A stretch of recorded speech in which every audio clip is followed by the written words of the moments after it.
Hey, so I haven't made a video in quite some time. There are plenty of reasons for that, but I'm not here to make excuses. So I wanted to jump back into making videos with a demo of I have two of these, of the Epiphone Olympic series from the 1960s. These are a little bit, they're kind of like hidden gems. I'm sure people know about them and have seen them floating around on the internet. But I definitely think they're one of those like undervalued guitars that are worth a buy, and I'll go into depth in this video of why that is. But essentially, yeah, what you're getting is a vintage guitar, 60s era, made in the Kalamazoo factory. So basically made by Gibson, just has the Epiphone headstock on there. Correct me if I'm wrong, but 100% I know for sure these are made in the USA. They don't feel anything like an Epiphone to me. If you were to, put a bag over my head and put this in my hands, I'd be like, this is some sort of a Gibson. I could tell just by the neck profile and the scale length, of course. And then just the wood, it's mahogany, like typical Gibson fashion. Has good weight to it. So yeah, beautiful guitars. So I'll just hold up the other one I got. So here's two. Now this first one is pretty close to original. Usually they have a white pickguard. I want to change it because it was falling apart, but this is still pretty close to original. And then I have this one, which is definitely not original, but it actually suits my desire. Oopsies. Smashing them together like a freaking game here. So both these suit my desires pretty well as a guitar player. Now I'll just start with this one. This is the 1967 Epiphone Olympic. With these guitars, you can sometimes find them with double coils, so single here, single there. And then obviously people mod them. They might put a humbucker in. You're gonna pay a pretty penny extra if you want the two coils, but even so, these are still a great deal with the single coils. Usually they come with this Vibrolo kind of bridge that goes over this saddle or over this, trem bridge. Doesn't have the original, trem arm. But I found this is a little easier to intonate with, because if you just have a single wraparound, you gotta really work with it to get a good intonation across the board. Not giving you a lot of options there.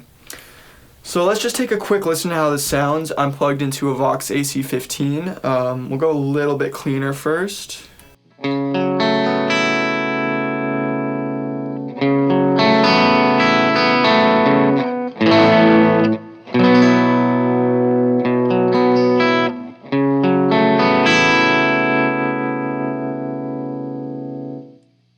So as you can see, it does have a bit of a single coil chime to it, but it's definitely a warmer sound, which is much attributed to the Gibson style characteristics like mahogany, the thicker neck, etc., and the shorter scale length.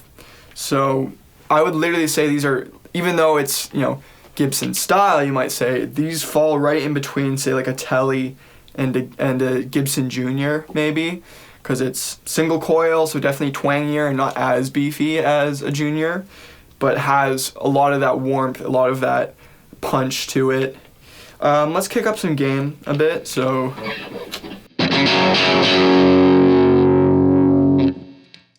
just stepped on my Rockett Archer.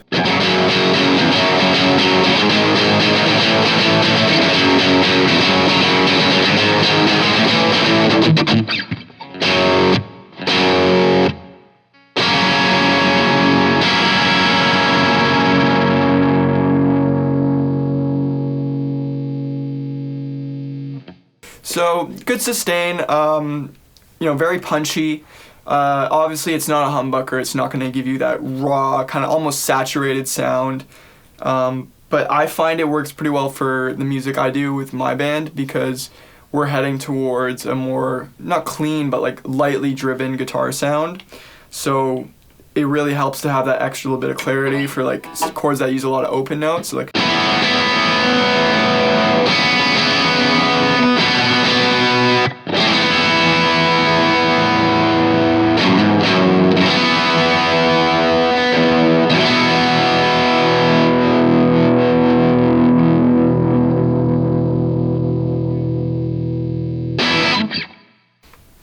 yeah, so this is a great guitar. Definitely recommend. I got this for about, I'm a little embarrassed to say, but about 1,300 Canadian. And the other one I got for a bit more because I had to get it shipped from the US. This one I found locally on Kijiji. So I'm just gonna hop over to my other one. So just for clarification, 1967 Epiphone Olympic. I'll talk about the differences between these two just in a second.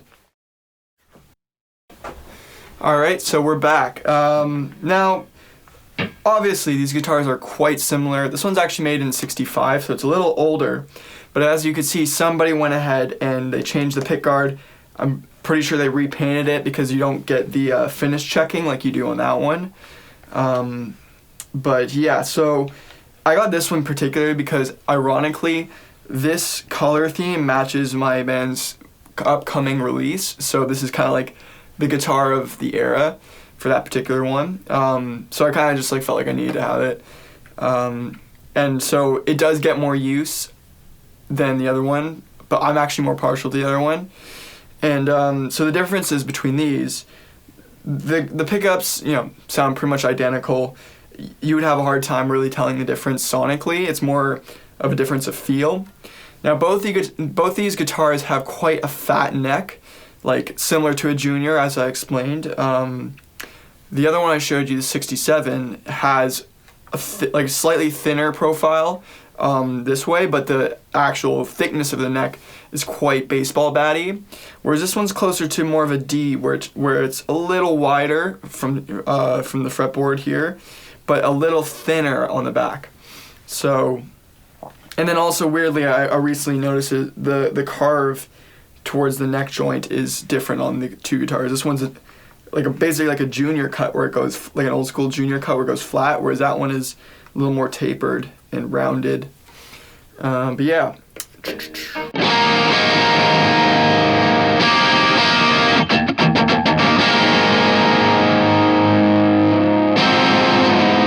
I don't even know how to play guitar anymore. I've been sitting at home in quarantine.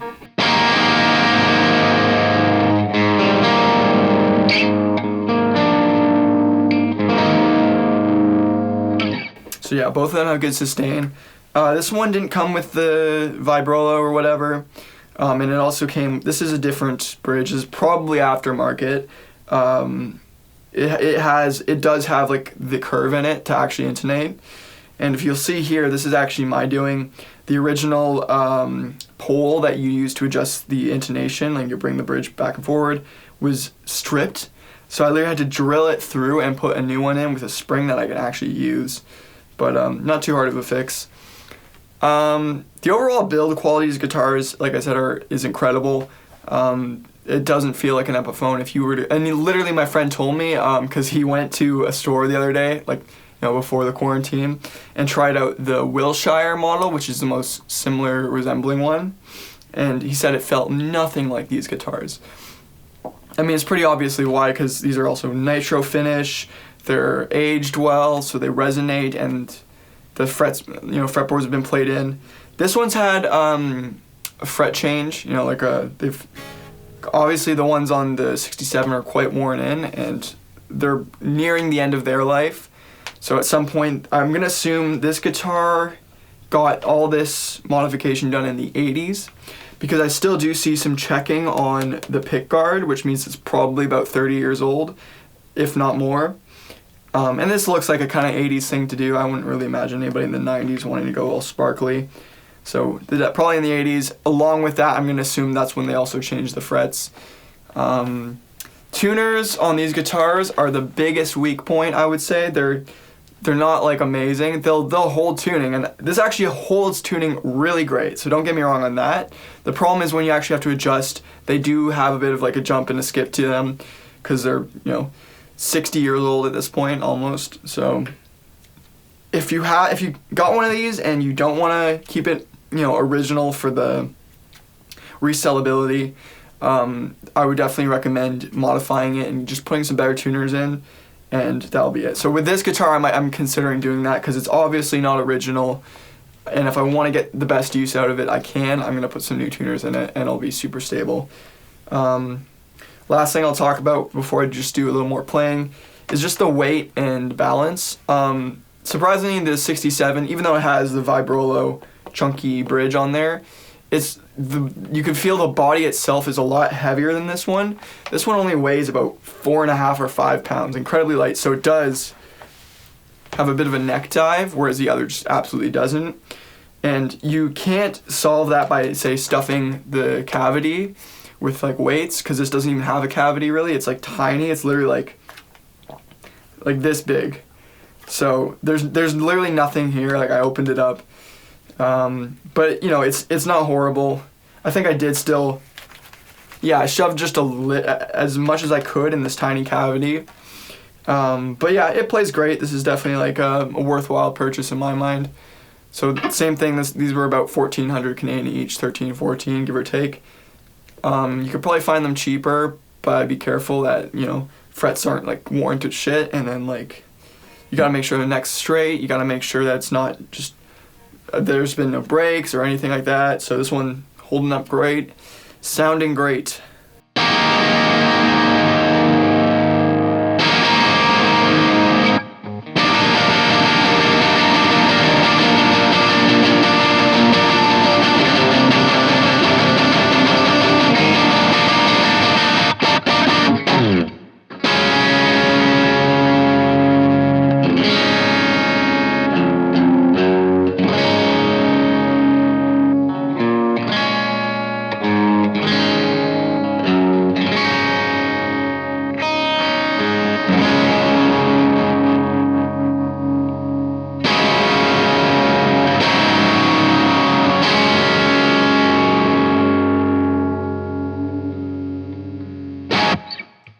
Yep, so thank you for watching my video. If you like these guitars, definitely take a look at them. I feel like in the coming years, I think they'll appreciate in value and price, because they are a great deal for the money, and I don't know, I'm sure they'll make you happy. So, you know, sometimes it's worth taking a chance.